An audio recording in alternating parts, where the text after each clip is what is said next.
Next. Assalamualaikum warahmatullahi wabarakatuh. Yang terhormat kepada dosen pengampu Pak Aditya Trenggono, STMSC, selaku dosen pengampu mata kuliah material energi. Kami dari kelompok 2 ingin mempresentasikan tugas usulan kami, yaitu dengan judul pengembangan material energi termoelektrik berbasis SNS-nya atau timah selenida sebagai nilai tambah hilirisasi timah di Indonesia dalam mendukung transisi energi nasional. Next.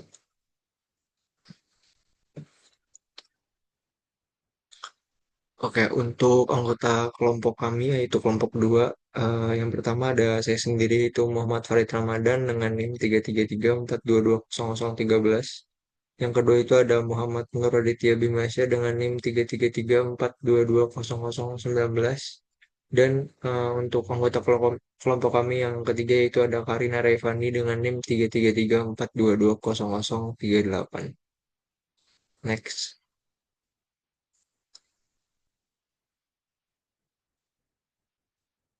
Oke, untuk outline presentasi kami kali ini yaitu yang pertama ada pendahuluan, yang kedua ada gagasan atau usulan, yang ketiga ada kesimpulan, dan yang keempat ada daftar pustaka. Next. Oke, untuk bab satu akan dipresentasikan oleh rekan saya. Oke, terima kasih atas kesempatannya. Di sini saya Muhammad Nurditi Masya izin mempresentasikan bab satu mengenai pendahuluan yang berisi tentang latar belakang, rumusan masalah, tujuan, dan juga manfaat. Oke, next.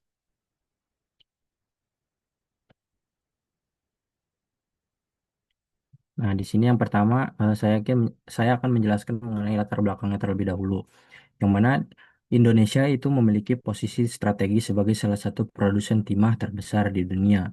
Nah, produksi timah nasional itu meningkat signifikan dan juga berkontribusi terhadap pertumbuhan industri logam.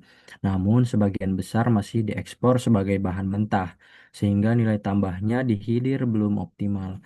Nah, menurut laporan Main ID menyebutkan bahwa produksi timah Indonesia itu mencapai sekitar 19.437 ton pada tahun 2024 melalui peningkatan kapasitas teknologi pengolahan biji berkadar rendah. Namun sampai saat ini hilirisasi masih terbatas dibandingkan potensi ekonominya. Walaupun beberapa fasilitas pengolahan timah hilir telah dibangun oleh perusahaan nasional seperti PT Timah, penetrasi produk hilir di pasar domestik maupun global belum signifikan karena hanya sebagian kecil fasilitas yang mampu menghasilkan produk turunan berteknologi tinggi seperti tin solder dan juga tin chemical. Realitas ini memperlihatkan bahwa nilai tambah timah di tingkat industri hilir masih rendah dan ketergantungannya pun terhadap ekspor bahan mentah tetap tinggi. Nah, permasalahan hilirisasi timah juga diperkuat oleh keterbatasan ekosistem industri hilir, rendahnya permintaan domestik untuk produk turunan, keterbatasan teknologi lanjutan dan juga investasi, serta kurangnya tenaga ahli terampil di sektor manufaktur lanjutan. Nah, sekitar lebih dari 90% produksi timah masih diekspor sebagai bahan mentah. Sementara hanya sekitar 3% diserap oleh pasar domestik dalam bentuk produk hilir. Nah, hal tersebut menunjukkan bahwa adanya tantangan besar dalam membangun industri hilir yang mandiri. Oke, next.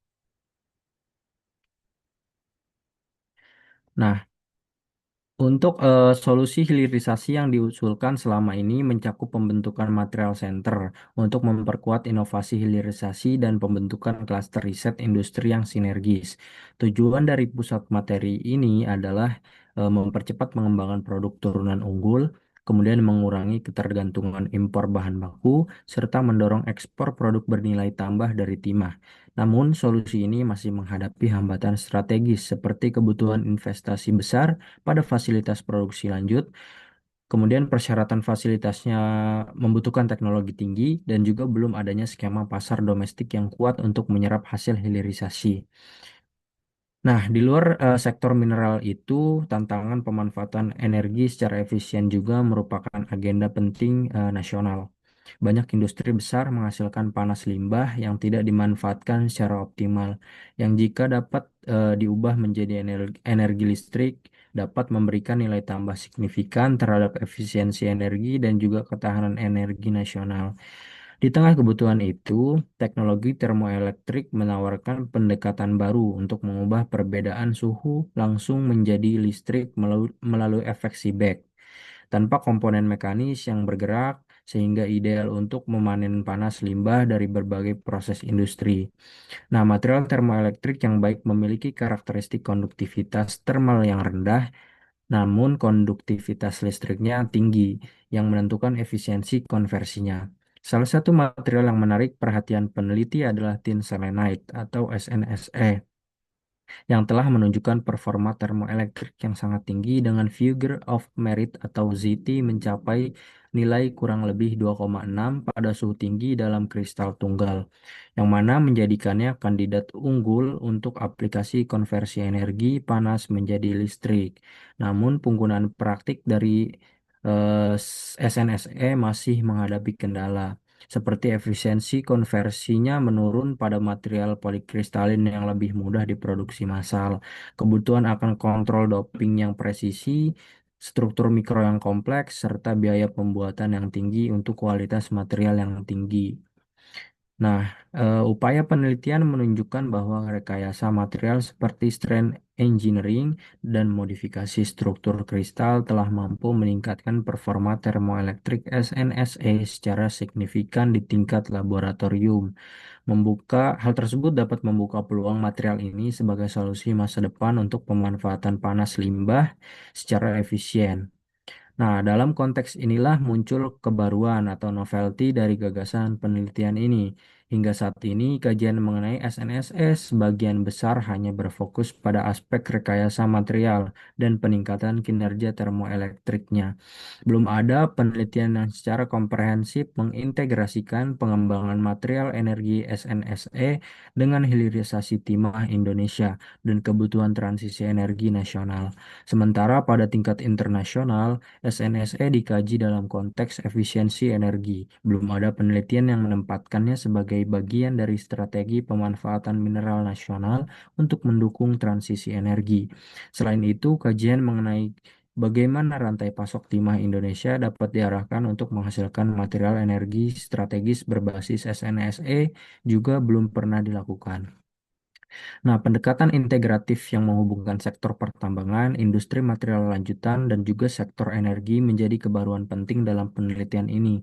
Lebih jauh lagi, belum ada model nasional yang mengusulkan pemanfaatan SNSE untuk pemanenan panas limbah industri sebagai bagian dari roadmap energi rendah karbon Indonesia. Dengan demikian, penggabungan tiga aspek besar seperti hilirisasi timah, material energi SNSE, dan transisi energi nasional diharapkan mampu menjadi kontribusi ilmiah yang benar-benar baru dan memiliki potensi dampak yang sistematik. Gagasan ini menciptakan paradigma baru bahwa mineral strategis seperti timah tidak hanya bernilai sebagai komoditas logam, tetapi juga sebagai fondasi bagi teknologi energi masa depan nasional. Oke, next. Nah, pada slide ini itu terdapat rumusan masalah dan juga tujuan. Adapun untuk rumusan masalah berdasarkan latar belakang yang telah dijelaskan, yaitu terdapat pertama, bagaimana strategi pengembangan material energi termoelektrik berbasis tin selenide dapat mendukung peningkatan nilai tambah hilirisasi timah di Indonesia. Kemudian yang kedua, bagaimana potensi tin selenide dapat dalam pemanfaatan panas limbah untuk mendukung transisi energi nasional. Kemudian yang ketiga, bagaimana konsep dan mekanisme kerja material SNSE atau tin selenide sehingga dapat dimanfaatkan sebagai material termoelektrik. Adapun untuk tujuannya yaitu pertama menganalisis integrasi pengembangan material energi tin selenide atau SNSE dengan agenda hilirisasi timah Indonesia. Yang kedua itu untuk mengidentifikasi peran SNSE sebagai material konverter panas menjadi listrik dalam mendukung strategi transisi energi nasional. Kemudian yang ketiga atau yang terakhir untuk menganalisis konsep dan mekanisme kerja SNSE atau tin selenide sebagai material termoelektrik untuk mendukung strategi transisi energi nasional. Oke, next.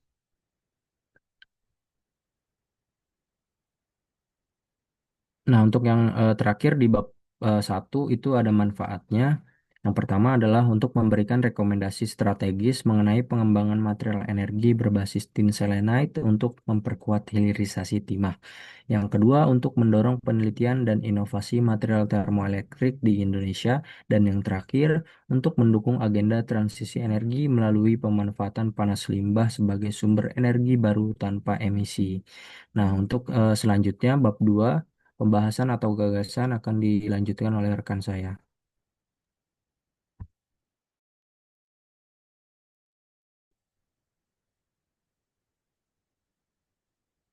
Terima kasih untuk kesempatannya. Perkenalkan, nama saya Karina Revandi dengan NPM 333422038. Saya akan memaparkan bab 2, yaitu membersihkan tentang pembahasan dari latar belakang penciptaan gagasan dan tawaran solusi dari makalah kita kali ini. Eh, Gagasan yang diajukan ini berakar dari dua fenomena sosial ekonomi dan budaya masyarakat Indonesia yang saling terkait. Yang pertama yaitu budaya ekonomi yang masih bertumpu pada penjualan sumber daya alam. Yang kedua, seperti yang terjadi pada timah, telah menciptakan paradigma bahwa nilai tambah tertinggi hanya ada di hilir. Meskipun Indonesia merupakan produsen timah terbesar kedua di dunia, yang dimana lebih dari 90% produksinya telah diekspor menjadi bahan baku. Sementara penyerapan produk eh, sementara penyerapan produk hilir dalam negeri hanya sekitar 3% saja. Hal ini mencerminkan budaya industri yang masih kurang inovatif dan ketergantungan tinggi pada pasar global. Sehingga dampak kerentanan ekonomi saat harga komoditas yang turun. Kedua, budaya kerja industri yang belum sepenuhnya mengadopsi komoditas komoditas mengadopsi prinsip efisiensi energi berkelanjutan, banyak sektor industri, mulai dari skala besar hingga menengah, menghasilkan panas limbah atau waste heat dalam jumlah besar yang tidak termanfaatkan. Fenomena ini menunjukkan bahwa belum kuatnya kesadaran untuk memanfaatkan setiap sumber daya secara optimal, termasuk energi sekunder, yang sejalan dengan upaya global menuju ekonomi sirkular dan transisi energi. Solusi untuk permasalahan ini ialah dengan memanfaatkan logam timah di Indonesia bukan hanya sebagai sekadar barang mentah, tetapi barang setengah jadi, seperti SNSC atau timah selenida. Timah selenida ini merupakan senyawa semikonduktor hasil kombinasi antara timah dan selenium yang memiliki struktur kristal ortolombik. Material ini dikenal sebagai salah satu kandidat terbaik untuk listrik sebagai melalui aplikasi termoelektrik, yaitu teknologi yang mampu mengubah panas menjadi listrik melalui efek Seebeck. Material tin selendit atau SNSC memiliki potensi yang besar untuk menjadi solusi strategis dalam pemanfaatan panas limbah. Karena karakteristik yang unggul, Indonesia memiliki banyak sektor industri menghasilkan panas limbah dalam jumlah signifikan, seperti industri semen, baja, pupuk, makanan, tekstil, dan pembangkit listrik. Panas limbah ini selama tidak termanfaatkan, sehingga terbuang ke lingkungan tanpa memberikan nilai energi tambahan. SNSC menawarkan peluang untuk mengkonversi panas tersebut menjadi energi listrik secara langsung, tanpa proses pembakaran ulang atau sistem mekanis, sehingga teknologi ini sangat relevan untuk meningkatkan efisiensi energi pada energi industri. Sebenarnya itu SNSC sebagai solusi material energi. Pemanfaatan SNSC yang sejalan dengan target dekarbonisasi dan peningkatan energi bersih nasional, energi yang dihasilkan dari panas limbah tidak menambah emisi baru, sehingga memberikan kontribusi langsung pada penurunan intensitas karbon industri. Dan di mana SNSC sebagai material termoelektrik unggulan mempunyai merupakan material semikonduktor yang struktur kristal ortorombik yang memiliki performa termoelektrik yang sangat tinggi. Seperti saya jelaskan sebelumnya, prinsip prinsipnya melalui konversi panas melalui menjadi energi listrik yang mampu mengubah panas langsung menjadi energi listrik melalui efek Seebeck dan memiliki keunggulan fisis utama yaitu konduktivitas termal yang sangat rendah dan konduktivitas listrik yang relatif baik, yang kemudian menghasilkan nilai figure of merit yang tinggi. Dan terakhir, yaitu relevansi dengan kondisi Indonesia. Karena karakter yang baik, SNSC sangat sesuai untuk pemanfaatan panas limbah industri yang terbuang tadi, sehingga Indonesia pada umumnya berada pada rentang suhu menengah hingga tinggi.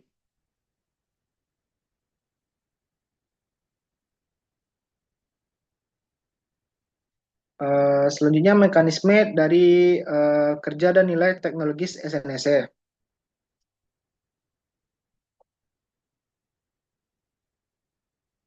Potensi yang keunggulan SNSC berasal dari kombinasi unik antara konduktivitas listrik yang cukup baik dan konduktivitas termal yang sangat rendah.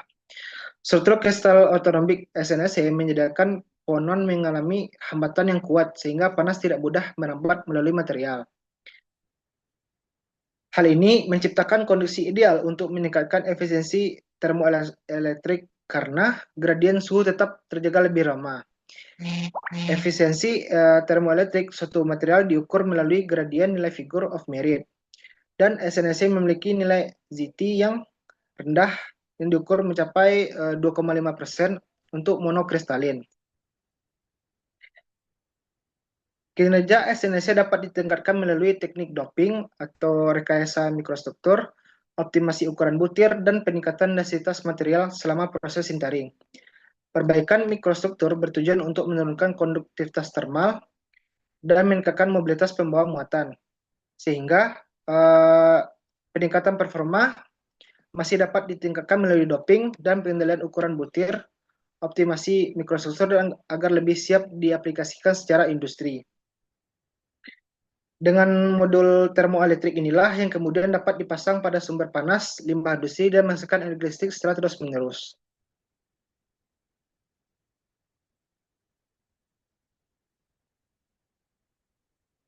Pihak-pihak yang terlibat untuk implementasi dan kontribusinya yaitu yang pertama pemerintah dan BUMN yang mempunyai peran sebagai regulator, fasilitator, dan pemberi kebijakan. Dengan menyusun roadmap hilirisasi timah berbasis inovasi, memberikan insentif fisikal dan non-fisikal untuk riset dan produksi material SNSC. Yang kedua yaitu perguruan tinggi atau lembaga riset seperti BRIN, universitas, dan LIPI. Berperan sebagai pusat inovasi dan riset besar-besaran dan pencetak SDM ahli yang dapat berkontribusi melakukan penelitian untuk mengatasi tantangan teknis material SNSC polikristalin sebagai optimasi doping dan rekayasa mikrostruktur untuk meningkatkan efisiensi dan penurunan biaya produksi. Yang ketiga, pada industri swasta dan BUMN, berperan sebagai pelaku industri yang terlibat dalam rantai pasok, produksi, dan penerapan teknologi, yang dapat berkontribusi sebagai penginvestasi dana untuk plan-plan produksi prekursor SNSE. Industri pengguna panas limbah, misal pada pabrik, semen, atau baja, yang dapat berperan sebagai mitra uji coba, dan sementara industri elektronik dan energi dapat mengembangkan produk akhir seperti generator atau generator termoelektrik portable. Dan terakhir, masyarakat dapat berperan sebagai penerima manfaat, pengawas, dan bagian dari ekosistem inovasi. Masyarakat dapat berperan sebagai di kawasan industri dapat terlibat dalam program sosialisasi dan penerimaan teknologi baru seperti dan asosiasi profesi sebagai masyarakat material Indonesia dapat menjadi jembatan komunikasi antara akademisi, industri, dan pemerintah. Dan yang terakhir yaitu langkah-langkah strategis dan lini masa realisasi gagasan. Pada tahap pertama, fase inisiasi dan riset intensif pada tahun pertama dan sampai ketiga. Fokus pada penelitian material dan meningkatkan ZT material SNSC polikristalin melalui rekayasa cacat dan doping yang tepat. pembentukan konsorsium riset antara Universitas BRIN dan PT Timah. Yang kedua yaitu fase pengembangan prototipe dan skala pilot pada tahun keempat sampai keenam. Di sini fase ini mendirikan pilot plan untuk sintesis SNSS skala kilogram dan mendesain serta menguji modul termoelektrik dasar. Mereka juga melakukan studi kelayakan, teknoekonomi, dan analisis daur ulang. Dan terakhir pada fase komersialisasi atau penjualan pada tahun 7 sampai 10. Membangun pabrik percontohan komersial dan melakukan uji coba integrasi modul SNSC pada sistem pembangkit listrik tenaga panas limbah di industri mitra dan mengembangkan regulasi dan standar nasional untuk produk termoelektrik. Yang terakhir akan dibacakan oleh rekan saya. Oke, untuk kesimpulan, next.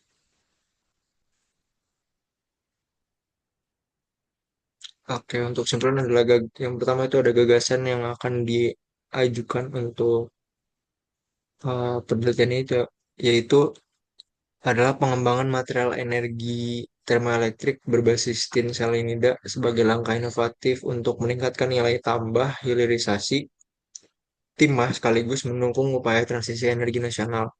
Indonesia yang selama ini dikenal sebagai salah satu produsen timah terbesar di dunia masih memiliki ketergantungan yang tinggi terhadap ekspor bahan mentah, sehingga nilai ekonomi timah belum dimaksimalkan.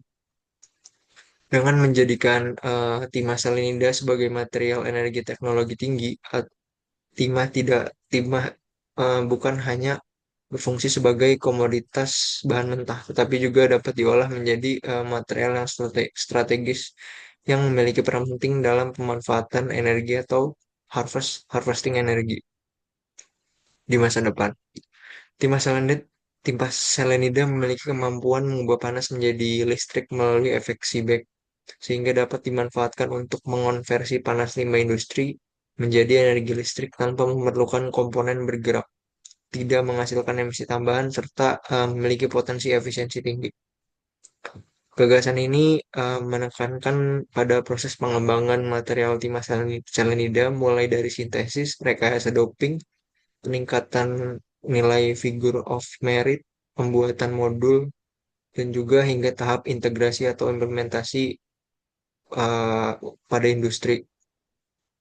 Selain itu, gagasan ini mendorong kolaborasi terstruktur antara universitas, lembaga penelitian seperti BRIN ataupun PT Timah sendiri, serta industri-industri energi yang sehingga dapat tercipta ekosistem inovasi yang mendukung penguasaan teknologi maju berbasis material ataupun mineral nasional. Dengan mengintegrasikan timah selenida ke dalam strategi hilirisasi timah, Indonesia dapat berpeluang menciptakan produk teknologi bernilai tinggi yang dapat dikembangkan, diproduksi, dan juga dimanfaatkan secara nasional, sehingga meningkatkan daya saing bangsa dalam industri material energi global. Next,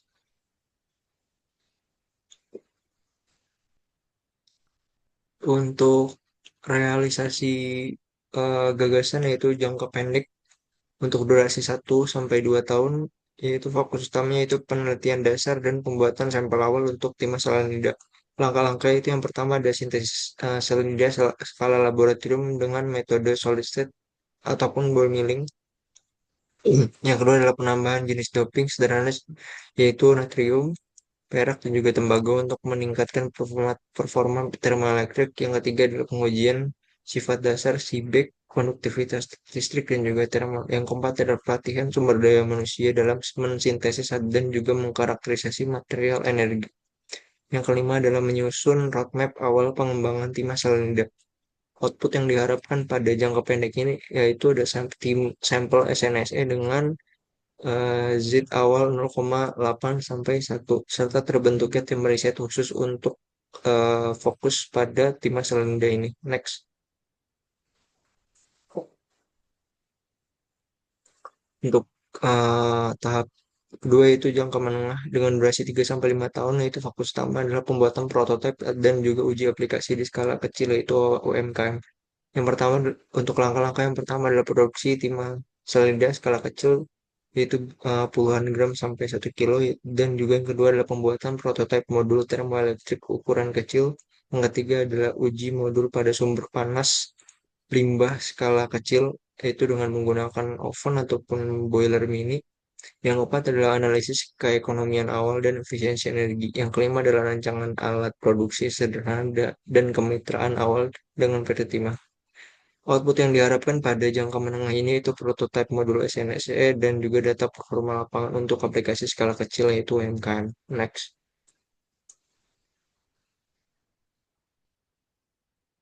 Untuk jangka panjangnya itu dengan durasi 6 sampai 7 tahun, itu utama adalah fasilitas pilot dan juga uji industri menengah. Nah, untuk langkah-langkah yang pertama adalah membangun fasilitas sintesis pilot, dan juga yang kedua adalah uji modul pada industri skala menengah, dan juga yang ketiga adalah penyusunan standar kualitas, yang keempat adalah penyusunan dokumen kelayakan komersial, yang kelima adalah kemitraan industri untuk persiapan komersialisasi. Output yang diharapkan adalah modul SNS siap aplikasi di industri, serta dokumen-dokumen untuk komersialisasi untuk tahap produksi lebih besar. Next.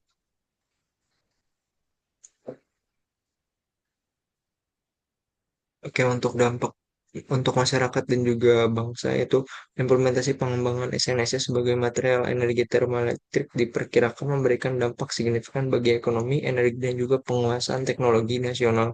Dari sisi ekonomi, hilirisasi timah melalui pengembangan SNSM meningkatkan nilai tambah komoditas timah dengan menghasilkan produk berteknologi tinggi, bernilai komersial sehingga berpotensi meningkatkan pendapatan negara atau APBN, memperluas pasar ekspor, dan juga menciptakan lapangan kerja di bidang riset, manufaktur, dan rekayasa energi.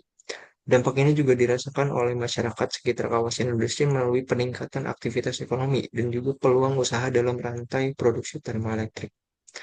Dari sisi energi dan lingkungan, pemanfaatan panas limbah industri menggunakan modul SNSE meningkatkan efisiensi energi industri, menurunkan ketergantungan terhadap pasokan listrik eksternal, serta mengurangi biaya operasional. Teknologi ini dapat berkontribusi pada penurunan emisi karbon serta karena memanfaatkan panas yang terbuang tanpa menghasilkan polusi tambahan, sehingga mendukung target transisi energi rendah karbon nasional.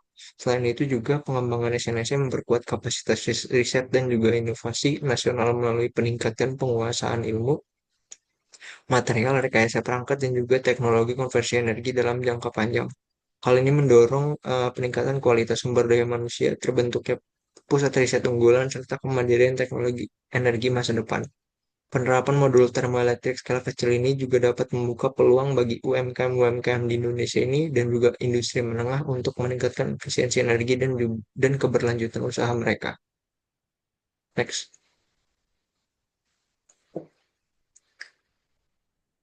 Oke, berikut adalah daftar pustaka ataupun referensi yang kami gunakan. Next. Next.